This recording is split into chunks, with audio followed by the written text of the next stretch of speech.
Welcome to the American Med Spa Association podcast, Medical Spa Insider. This week, AmSpa founder Alex Thiersch is speaking with Dr. Kate D., founder of Glow Medispa, author of Med Spa Mayhem, and podcast host of Med Spa Mayhem. All right, everybody, welcome to the podcast. Alex Thiersch here, founder and CEO of AmSpa, and this is Medical Spa Insider, the podcast for the American Med Spa Association. And today we have on the hotline, the AmSpa hotline, Dr. Kate D., who I'm very excited to talk to. You are out of Washington, and a med spa owner, a longtime friend of AmSpa. I've known Dr. D I never know what to call you, Dr. D, Dr. Kate. I'm not sure because I've known you for a while, so it always is a little bit Dr. tricky. D, but Kate is fine. I think we've known each other long enough now. I think I'm going to call you Dr. Kate. But Dr. D is one thing. Yeah, I don't know about Dr. Kate, but okay. But we've known each other you came to one of the AmSpa's original events back in the day, I think, or somehow we met back then. The very first national AmSpa meeting. That's right. So this was 17, I think. 17, right. And so, which is a long time ago now. And so I've been kind of following your progress since then. And I know you've popped up at our events and you've been through and you have accomplished a lot in the interim. And we're here to talk about a bunch of things, but also your book, which you just came out with, which is Med Spa Mayhem: The Good, the Bad, and the Ugly Secrets of the Aesthetic Industry, which is, I think, a really important book. Just so everyone knows, full disclosure, I have ordered this and I'm getting ready to read it. I've not read it all. I've read bits and pieces, but I've read a lot of the synopses and I've read a bunch of the reviews. It's gotten incredible reviews. Everyone's very, very happy about it. And it really exposes a lot of the things that we talk about here at AmSpa that we're trying to fix at AmSpa, the things that we've been working for a long time to try to get corrected. Dr. D, Kate, congrats on the book. It's really cool to see the success. I know you've got a podcast as well. Give everyone a little bit of a thumbnail sketch of who you are and your background and how you ended up here on the podcast with us. Okay, great. Well, thank you so much for having me today. So I am what I like to call myself, and I know you do this too, I'm a recovering radiologist, and I was a specialist in breast imaging for 16 years and basically did diagnosed breast cancer for a living. And I pivoted about 10 years ago and opened the Med Spa. It was really kind of just a major life-changing pivot for me. And long story short, it's very sort of similar in the skills. I'm doing needle procedures all day and talking mostly to women, but I make them happy and it makes me happy. And so it's a major change, but it's been really positive. And I've been doing that now for 10 years and have grown the practice from basically nothing to, we're, 2 locations, and we're very busy, and it's been quite a journey. And I think exciting. and so it's been just a ton of stories along the way. And I think what really got me writing was that I just saw, as the industry was exploding, and I know you've talked about this a lot in the meetings and on the podcast, is just, how many people are just not legally compliant, and how many people are doing not just, quasi-legal or illegal things, but kind of dangerous things. It's a big spectrum. And the stuff I've seen has been kind of mind-blowing. To traditional medicine, those of us who came from, the big hospital medicine and everything, it's really, really scary. So, and if you've read the headlines, there have been people who've been in the hospital with botulism. There have been people in the hospital after fake product off of, ordered off the internet that has sent them into, a coma with, fake Ozempic or, rip-roaring infections from tainted products. And so I just wrote about my experience, and part of it's my story, but most of it is just kind of all about the industry and the ins and outs of it. And I think why stuff has gone the way it has. And so I'm just on a mission to educate the public as to, Mhm. what to ask, what to look for, how to figure out when a place is legit, and how to figure out when a place is really cutting corners.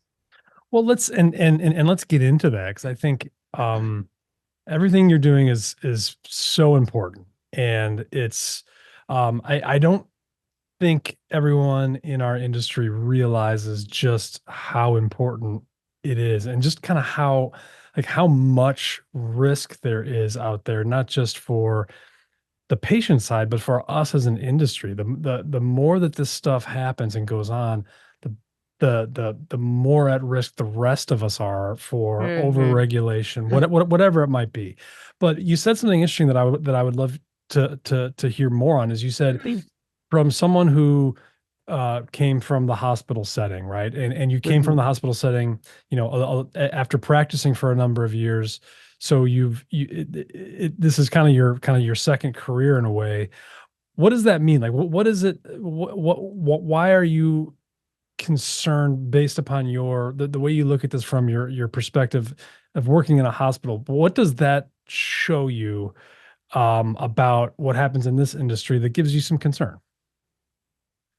Okay, that's a really good question. So, um, in hospitals and in doctors' offices, right, there is a very, very high level of legal compliance. As a matter of Right. fact, I can't think of a single place I've ever worked in or been exposed to where that people were not licensed and credentialed. I mean, hospitals have a very lengthy, Yep. complicated credentialing process before a doctor can practice there. And so you have to prove all that you're up to date on everything, Right. CME, training, your licensure, your DEA license, all the things. And there's inspections, and there's hospital supply chain, and there's proper storage. And if you've ever been to the hospital and had a surgery, for instance, you get a little wristband that labels you, and they check it twice before giving you a Tylenol, much less Mhm. sticking an IV in you, And right? Or sometimes much they less. still screw it up, right? Yeah, well, but right, there's a million checks and balances, and there are so many things in place ensuring that it is a safe place to go and legal. Mhm. And if they didn't have that, they wouldn't even be able to get their malpractice insurance or be able to take insurance from patients. So it's very big, complex set of laws that govern everything we do. Yeah. And when I started my med spa, I mean, I'm a physician and I'm licensed and I have all my CME and all the things, but nobody's checking that. There's nobody Mhm. inspecting me. There's nobody checking my license. I mean, I Mhm. have one, promise everybody. But and of course, I care that all my employees are licensed properly and they have all their everything, and so we're compliant. But I ensure that because I don't know, super anal and I care about these things. And Yeah. also because I know about them because I've been to AmSpa meetings and I've talked to you. And of course, I have a really good healthcare attorney who tells me, Mhm. what I need to do. And what I have seen since I've been in this industry is there is just, everyone and their dog putting up a shingle and opening up a spa and practicing medicine, whether they have a license to practice medicine or not, whether they have Mhm. malpractice insurance or not, whether they're Mhm. buying legit products that they're injecting into human beings or not. There are people who are, have go from like the illegal supply chain. I don't know what else to call it, but you can buy Mhm. anything on the internet. And Mhm. when you think about, we've talked before about IV bars, for example. So Right. this is one of the things that scares me the most about the industry. So, because as I've said too many times now, there's no quicker way to kill somebody than to hang an IV bag with something that will potentially kill them, and that's really easy to do, and that's happened, and people have died, and those cases have alarmed a lot of people Yeah. in the industry, right? That's Um, terrifying. so, but when you think about that, how does a hospital get an IV bag? They order it from one of the major medical supply companies. Mhm. It is shipped and stored in proper conditions, proper temperature.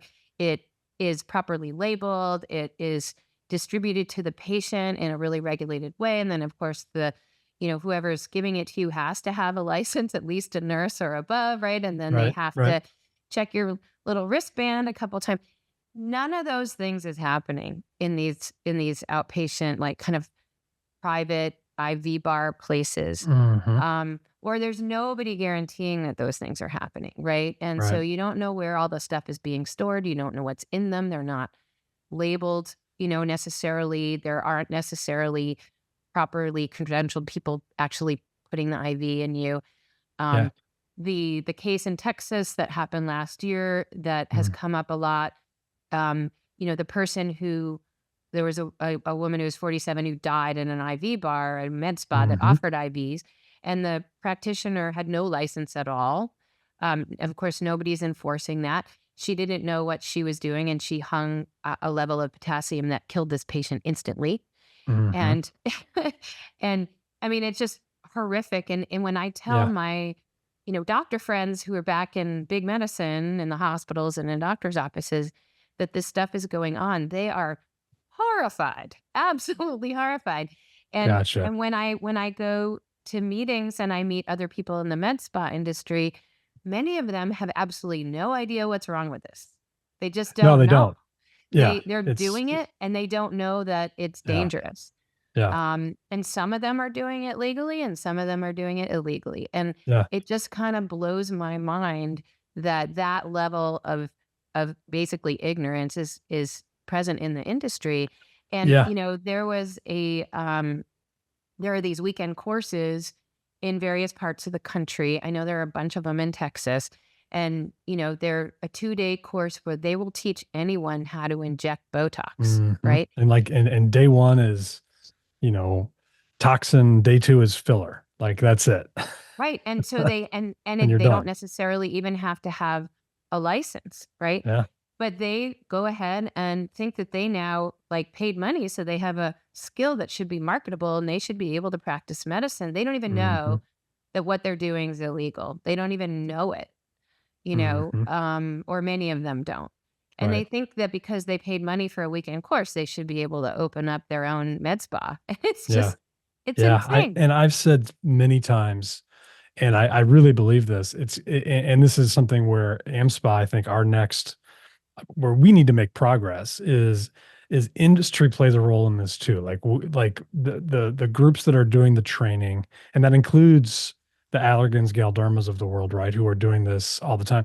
Like they need to contribute and make sure that they're training people in a way that is responsible, so that we're not training folks who think they can do all these treatments with, impunity. Like they'll, going to a weekend course and then going out into the world and saying, I can do this. It's like, well, no, you can't. And oftentimes they don't know enough to know just what they don't know. And so it really is kind of a vicious cycle. And we've all got to do better. And part of that is, where's the consistency? Are there going to be, are there standards? Are there guidelines? All the things you're talking about in a hospital, though, are different because hospitals are different from like private practice, right? So in your regular doctor's office, if I go in to see my internal medicine doctor, and it's and I notice I'm drawing a distinction that probably doesn't exist. It doesn't really, none of those controls are in place like they are in a hospital. I mean, in a hospital, hospitals are certified as licensees and they're inspected.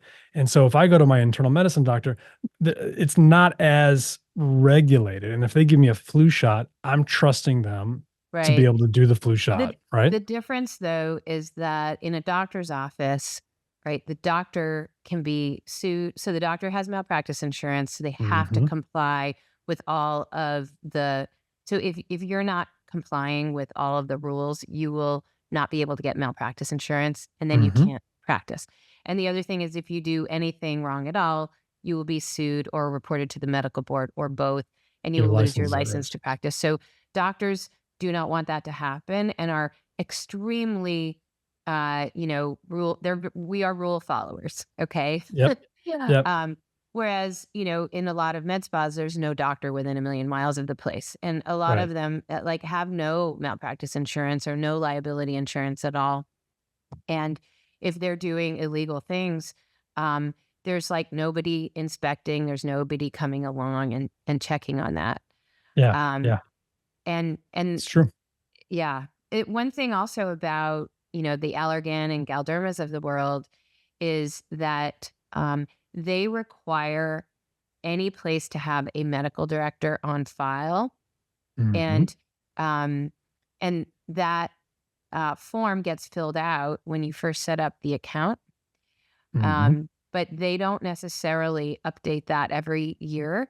They don't. I Hmm. mean, they have a medical director on their form, and then that place can order Botox or Dysport or whatever. And in my opinion, they should require the medical director themselves to sign it every year. And they, Hmm. validate that they have a real license, because I have interviewed several people who, they were the medical director for a place a long time ago, but Yeah. their name was used for years on the Allergan account to buy product basically illegally, because that person had nothing to do with that spa anymore. Hmm. Um, so I actually asked the Galderma people about that at one point. Like, can't you, like, this should be a yearly thing, and it should Hmm. require the signature.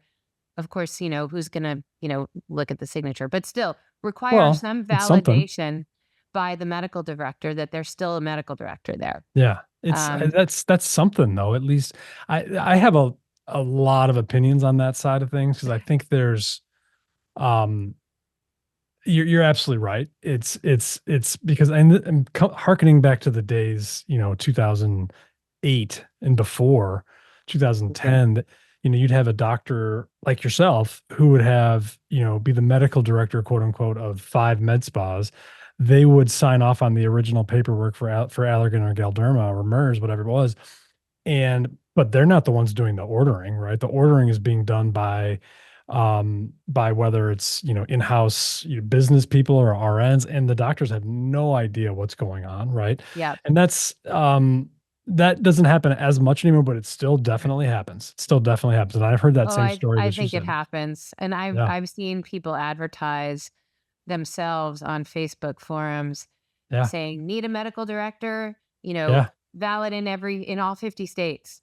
And that person's not directing anything, not supervising anything. And Yeah. again, that's not legal, right? But they've got a business providing that Yeah. licensure on paper for these basically Mhm. illegal med spas. So Mhm. So I think that's rampant.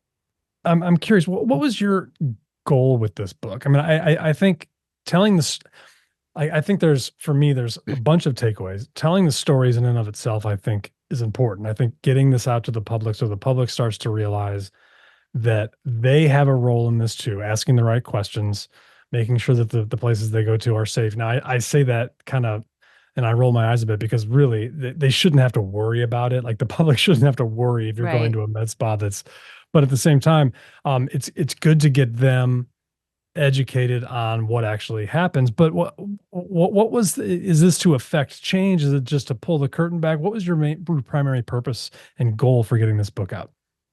Um, Twofold. One is, the main reason is to educate the public, right? Because I think that, it's a what, $20 billion industry, Mhm. and all those millions of people participating in it, most of them have no idea the stuff's going on. And I Right. think that most people do care. Okay. I do think that there's always going to be a subset of people who are like, you know what? I don't care. I don't care if it's legal or not. I'm going to go for the cheapest toxin I can find. If I get a Groupon, I'm going to go. I don't care what they're doing.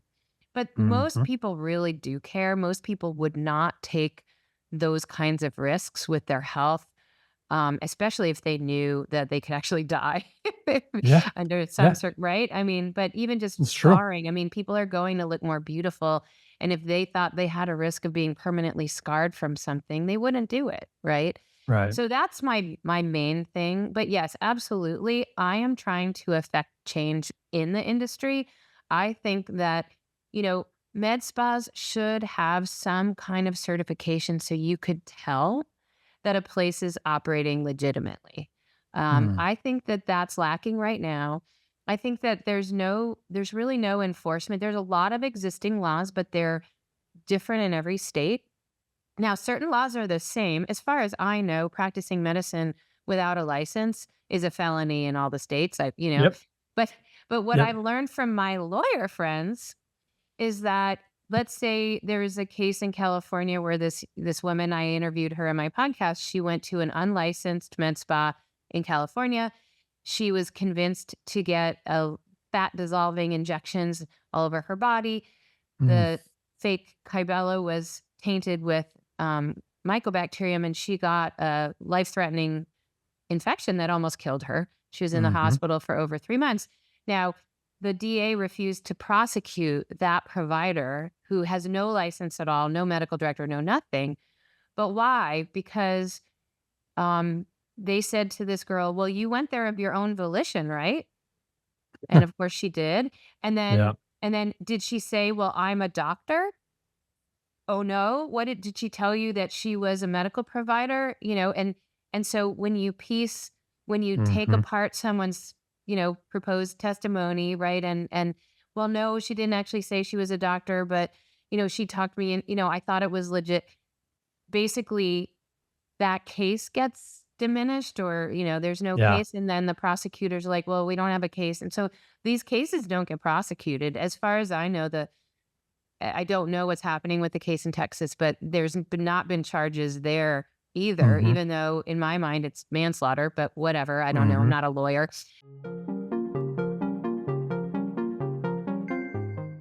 Hey folks, it's Alex Thiersch. When it comes to injecting in the face, safety is more than skin deep. One wrong move could cause serious injury, hurt your reputation, and possibly endanger your business. That is why AmSpa partnered with the Academy for Injection Anatomy to create the AIA Advanced Cadaver Course, the most thorough and advanced facial anatomy course in the industry. Created and taught by renowned board-certified plastic surgeon Dr. Chris Surik, one of the foremost facial anatomists in the world, along with his hand-chosen faculty of the most experienced injectors in the industry. Students experience firsthand and close-up the anatomy of the face so that they can inject safely and confidently. Unlike other cadaver courses with large groups or limited access, the AIA Advanced Cadaver Course provides small group instruction with a high faculty-to-student ratio and a limit of 4 students per cadaver specimen. Everyone who attends gets a chance to inject real product and then dissect cross-sectionally to see how close they came to vessels and other important structures of the face. This hands-on cadaver lab follows a full day of instruction on facial anatomy from our world-renowned faculty, including discussions of complication management, rheology, and an introduction to the use of ultrasound in your practice by Dr. Steve Weiner, one of the pioneers of using ultrasound as facial injections. At this 2-day course, students learn how to avoid common danger zones, how dermal fillers behave, and the best places to place product for safe, outstanding results. More than 3,000 aesthetic injectors have improved the safety and efficacy of their injection techniques with the AIA Advanced Cadaver Course. Now it's your turn. Visit americanmedspa.org/AIA Advanced. Start your journey to safer injecting today. But, No, I think there's, I know there has been a criminal investigation, but I've not seen any charges, which is not to say that there should be or shouldn't be, but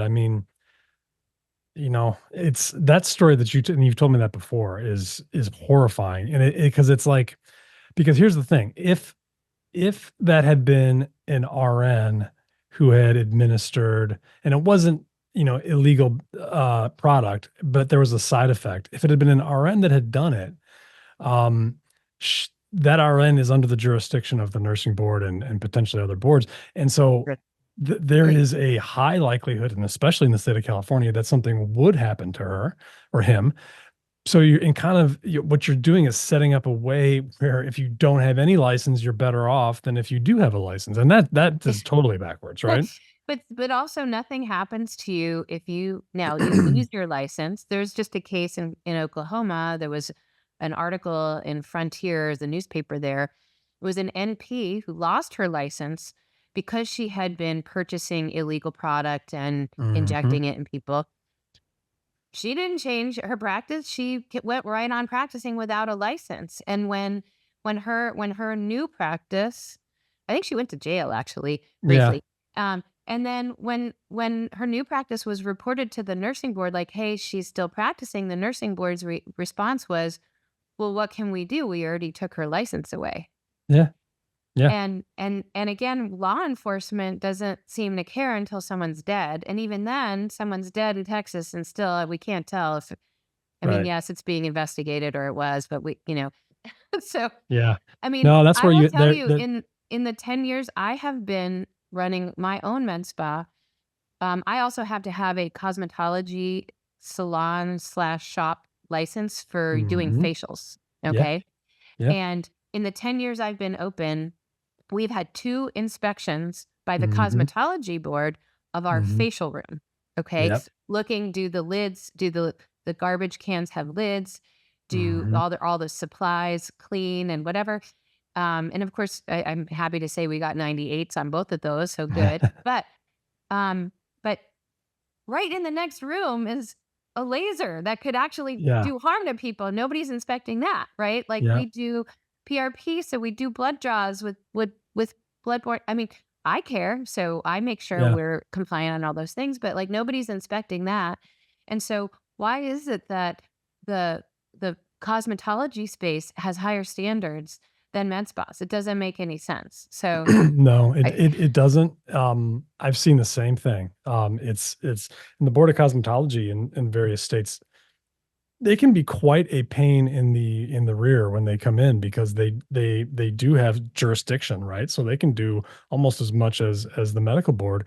But that's interesting. I think there's a lot that needs to be done to shore up the infrastructure in a way that is consistent. Because I think what you said at the beginning is really true. There's the way this industry has developed is it's developed kind of on its own, which is unlike a lot of other places or Mhm. areas of medicine that come from very Wait. long-standing traditions of boards and colleges and that develop specific skill sets, and they say, here's what you're going to do, here's what you have to learn.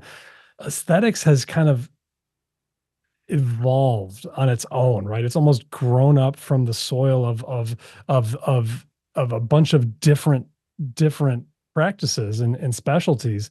And so it's not it's kind of gone unchecked, right? And now it's people are Yeah. realizing, oh, well, now what do we do? How do we do? How do we get this in, and I'm not sure what the answer is, to be honest. Yeah, well, that is why I'm very much hoping that, if we have a consensus among experts in the field about best practices, that we're able to come together and put together kind of a nonprofit board that provides a basic certification. I don't want to ever get into the business of rating med spas really, but Mhm. in order to provide a basic label of certification that it's like certified organic, right? Like you Mhm. recognize the label and you go, oh, okay, at least I know they're legit. They're doing everything legally. It doesn't mean they're Right. amazing at it. That's Right. another thing, but that's Right. for, your friends and referrals and reviews and whatever. But I think that it's really important because in in telling people what questions to ask, a big thing, part of my book and part of my podcast is, okay, these are the questions to ask, but there's too Right. many of them. There are a lot of Yeah. questions, and it also involves looking up people's licensure. So, who is the provider and what is their license, and look them up. Who is the medical director and what is their license, and look Mhm. them up. Well, and that's not Um, necessarily gonna tell you everything, right? I mean, to be it's honest, not, like, no. you're a radiologist by trade. You've got a lot of experience in aesthetics now, but looking up your license would not say anything about aesthetics because But at that's not least a I have one. at least you have 100%. I mean, And there so are if a you look ton up, of these places that don't have one at all. right, which There's is no doctor at mind-boggling. all. That's mind-boggling to me. Yeah. And there are a lot of other, parts of it. Are you getting your supplies from a legal Yep. supply chain? Yeah. um, and then also, in my mind, one of the big things is whether the medical director is actually doing medical directorship. So there are these places that do a mail order medical director. They pay someone $500 a month. They rent Mhm. their license. That person is never ever there. And Yeah. that's the case in a lot of places across the country. And so what I tell people there is not only find out who the medical director is, but ask to get a consultation with the medical director. Mhm. And if that medical director is ever, ever, ever in the spa, You will Yeah. be able to get one. It might not be for a while if they're, booked out. But if they're there, you should be able to get a consultation with them. Yep. Um, if they're never ever there, then that will never be possible. So that I feel like that's Yep. a really good litmus test of whether a place actually has one. Yeah. Because like I I was think that's right. approached by an NP who wanted to be on the podcast, and I looked her up, and she was practicing independently in a state that she couldn't. Mm-hmm. And so I called the spa and I was like, "Oh, so, is there a medical director?" "Oh, well, we don't, well, and they didn't Mm-hmm. have one." Mm-hmm. And I was like, "Oh, so you don't have a medical director?" "Oh, well, we're working on that." That Yeah. was their answer. And I did Yeah. think it was kind of funny that she wanted to be on the podcast, because I'm like, well, if you're not legally compliant now, why do you really want to be on my podcast Yeah. about Yeah. this Yeah. problem? Like, I have a question for you, and you're maybe in a unique position to answer this, because you're absolutely right. Like with some of these medical directors, and I always use it in air quotes because it's like, who knows about some of these folks. And again, I think it's gotten better, but that's a relative term, because when I was first started, it was completely wild and free, and there was the medical director meant virtually nothing. But nowadays, you still have some medical directors who oversee numerous med spas. Many of them don't have hardly any training in aesthetics. right. Um, and my question is, well, I've always wondered, physicians know that they are licensed. They tend to have, they are board certified in something. They pass, Well, not everybody well, not, is. but at least they Right. pass a licensing test, right? In a Yeah. particular state. And I've never been able to understand why a physician would agree to be part of something like that. And again, I don't know the specifics of the story in Texas. And I certainly don't want to cast aspersions, because I don't know the facts, but you're agreeing to be a physician for a group that is doing IVs and other things. Like, why would Right. any physician want to do that without checking it out? I've never been able and I know they do, because I've talked to hundreds of them who have called me and said, well, here's what I want to do. At least they called me, right? At least they called an attorney and asked, but a lot of them don't even do that. I honestly don't understand it myself. I Yeah. really think it's about greed. I think a lot of what drives all this stuff in the industry is about greed. It's money for not doing much or not doing anything. And Yeah. if they judge it to be low risk, or, oh, what could go wrong, Right. then they don't think about it. I do know, I know, like, so one particular instance, I know a surgeon who worked with an RN in the OR, whatever. And the RN went off and made her med spa and lost her medical director. And she called, her friend, the surgeon, and said, "Hey, Hmm. can you do me a favor? Can you be my medical director until I hire somebody?" And he was like, "Oh, okay." And he thought he would just cover her for a few months just to make sure her Hmm. business would keep going. But then she didn't hire someone for a while, and then so Yep. I get sorta. I mean, I knowing the risks, I would not ever do that. And Hmm. I don't think he realized what the risks were. I think that he was just kind of doing his friend a favor. And he was definitely not doing it for the money. But I think for Right. the most part, the people that I've heard of who are doing that, 12, 15, 40 med spas, different states, like they get Hmm. licensure in different states just so they can be a medical director somewhere. Um, it's a business deal, and it's a business deal where they can make money and not actually practice medicine. Yeah. Um, Yeah. It's a and pretty sweet gig if you can yeah, get I it, mean, right? in a lot of ways, right? People call it mailbox money.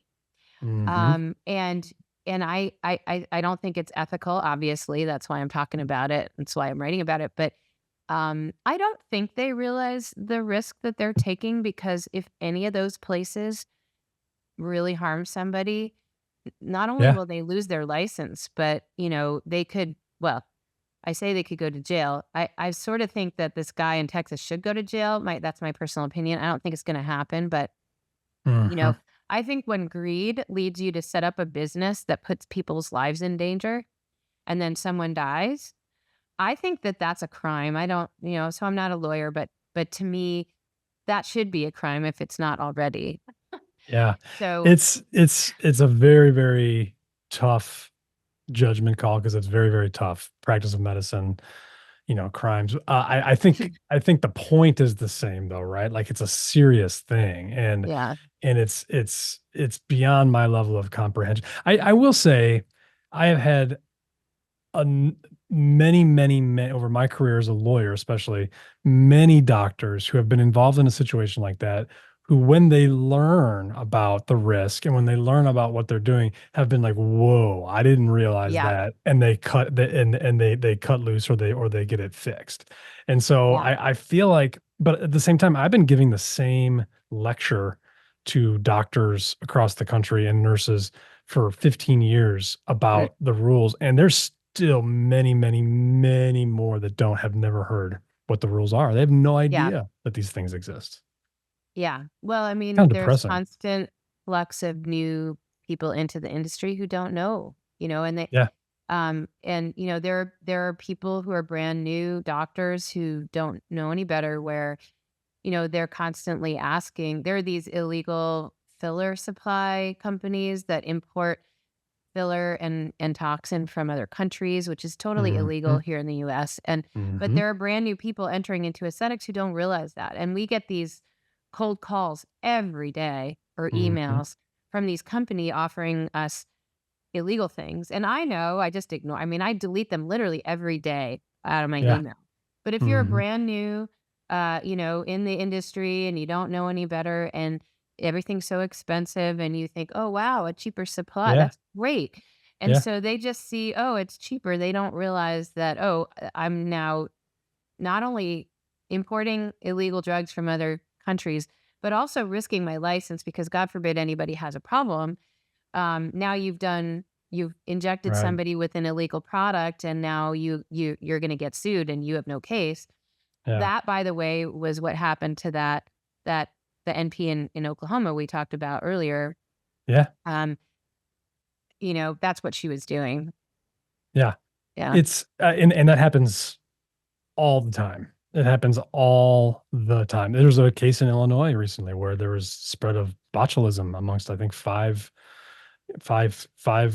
patients, who, and it spread to other states because the person was allegedly buying, Botox from China that wasn't actually Botox. It was something else. And Yeah, it was, ugh, it that's was terrible. they purchased it, off of Alibaba, I believe, Yeah. and it was, Yeah.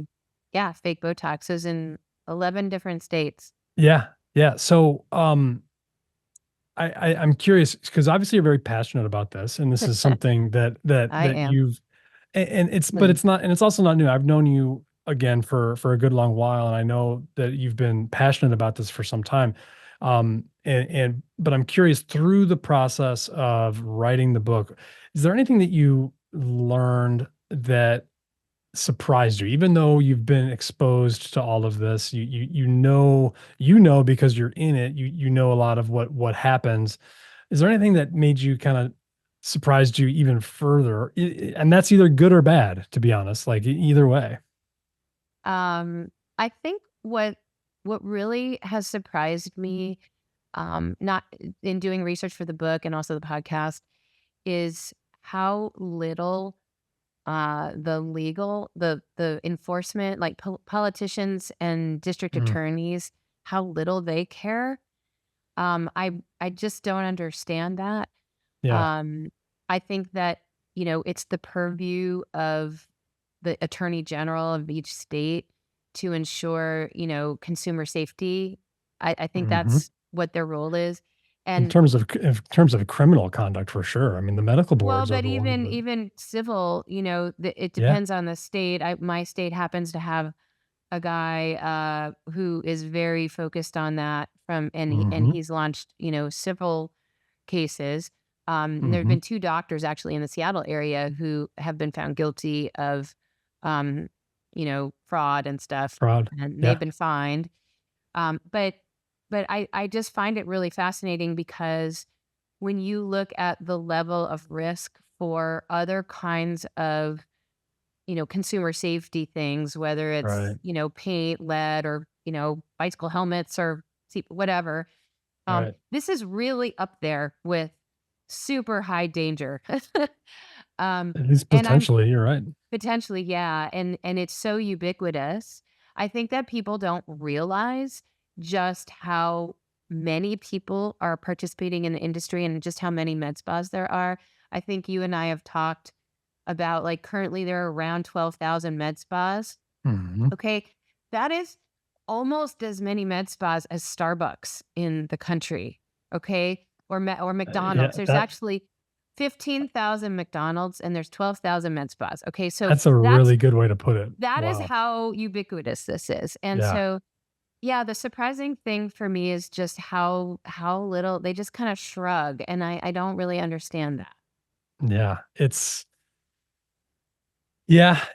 true. I think there's so much work to do. I'm glad there's folks like you out there who are trying to do it, because the fact of the matter is, and I tell this to everybody who will listen, is that if we don't get our own house in order, someone is going to do it Mhm. for us, and that's going to have an impact. And it's probably not going to be too rational, right? The fix that is made by the politicians or the medical board or whoever has that power, it's not going to be a rational, like, oh, this is what we're doing for the betterment of patient safety in the industry. It's going to be an overreaction, and it's going to cause problems, and it's going to change the industry. So it's not going to be a great result for everybody.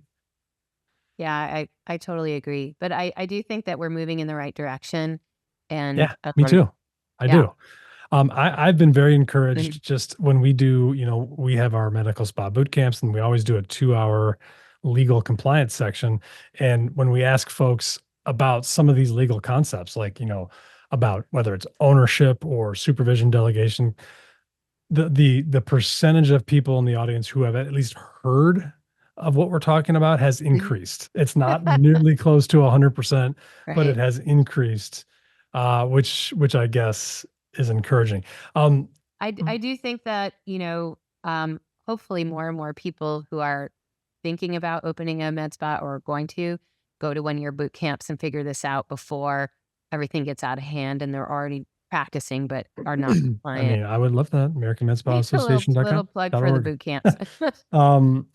So we're pushing up against time, and we'll have to get you back, because I actually want to, once I get through the book, I want to actually go through some of it, because I think there's a lot that folks can learn. But as we kind of wrap up, what's next for you? Have you found some newfound fame from this? Have you No, I don't. have anyone reached out to Literally, you unexpectedly that you didn't think you'd hear from? I mean, what's been the impact? okay, so I really don't want to be famous, but the one cool thing that's happened right now is I have kind of an old childhood friend who's a Hollywood producer who kind of thinks this is a movie. So I've always Mm, thought that this would be like a really good Netflix docuseries or something. for sure. But we'll I'm see. surprised it So hasn't been like a I don't know. So reality show. it's well, that'd be really scary. But yeah, if anyone out there listening is interested in making this into a movie, I'm open to that. But yeah, I just I'm just looking to reach as many people as possible. And Yeah. yeah, change it for the better. It's my goal. Well, I mean, congratulations. I think it, more people need to hear and to see. And I think you're right. This is a marathon, not a sprint, right? So I think it's Definitely. going to take us a long time. And unfortunately, there's probably going to be some carnage along the way, whether in terms of if it's patients who unfortunately get, have bad outcomes, or whether there is, because an increase in enforcement, and there's some bad outcomes for providers.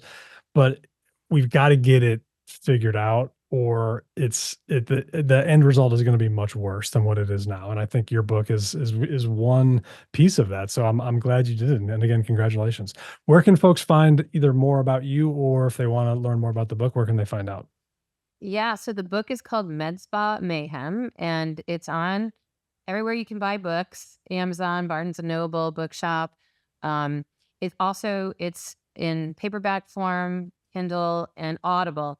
And for a lot of people like me, like, it's Audible is key, right? Because you want to Yeah. listen when you're driving. And so you can find all those things at drkatedee.com. So that's drkatedee.com. And if anyone wants to reach me directly, I get all those emails directly through the website. It's just info@drkatedee.com. And so people are really interested in learning more, or if they want to be on the podcast, they can reach out. Yeah. And we'll have to do, you know what I'm thinking for Med Spa show in April, we'll have to make sure to get you there and do like a little, I will definitely be there. I'd love meet to. and greet. We'll That'd do be a book fantastic. signing or something like that. We'll blow it up for you. All right. Well, Dr. D, Kate, I appreciate your time. We'll get you back real soon because I think I've just scratched the surface and I knew this was going to happen. We were going to run out of time. So we'll get you back and we'll talk further. But thanks so much for your time. I appreciate it. Oh, thank you so much for having me today. It's been really fun. Awesome. Thank you for joining us this week with the American Med Spa podcast, Medical Spa Insider. If you're new with us, please click on the subscribe button, then receive new content when it happens. Also, please leave a rating and review, and we'll see you on our next episode.